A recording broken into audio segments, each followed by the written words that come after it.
All right, here we're gonna have a video review of Ray's Yuengling style that he said he calls his Leechburg Lager. I'm gonna pour it into a Sam Adams glass. It's fresh out of the fridge, so it's probably a little bit cold. So, but well, just have to suffer. Maybe I'll edit this with some tasting notes at the end of it. All right, gonna try to pour this carefully so that I don't get any of the bottle set on it. Ooh, that is pretty clear.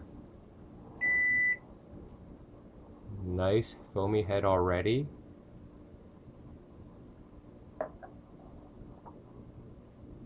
I don't see any sediment coming up from the bottom yet. It's a lager, so there shouldn't be a lot, but it is bottle carb, so there will definitely be some. I'm just going to stop it there.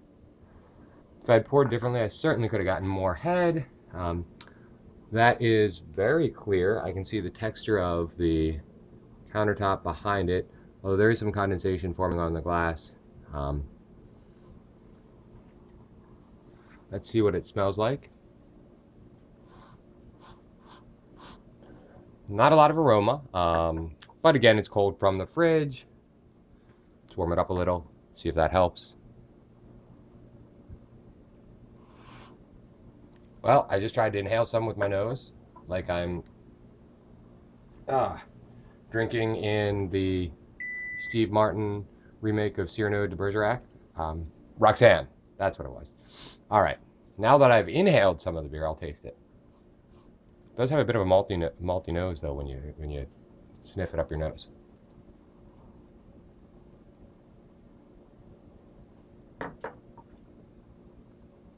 So it's got an upfront bitterness.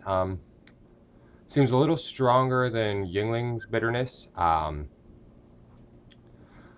the way, I'm doing this a disservice because this is the second one.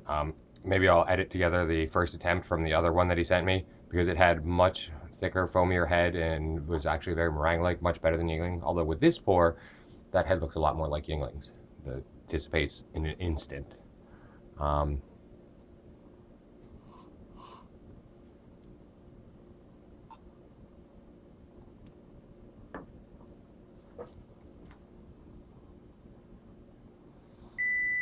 It does taste a lot like Yuengling.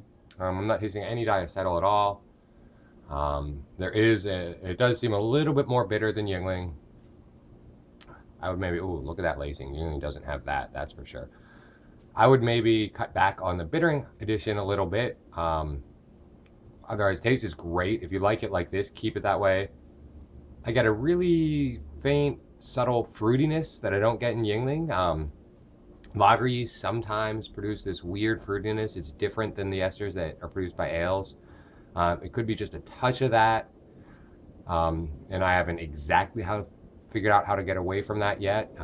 Maybe sometimes fermenting warmer, it's counterintuitive, but sometimes that helps, at least with some of the, like Saf Lager S23.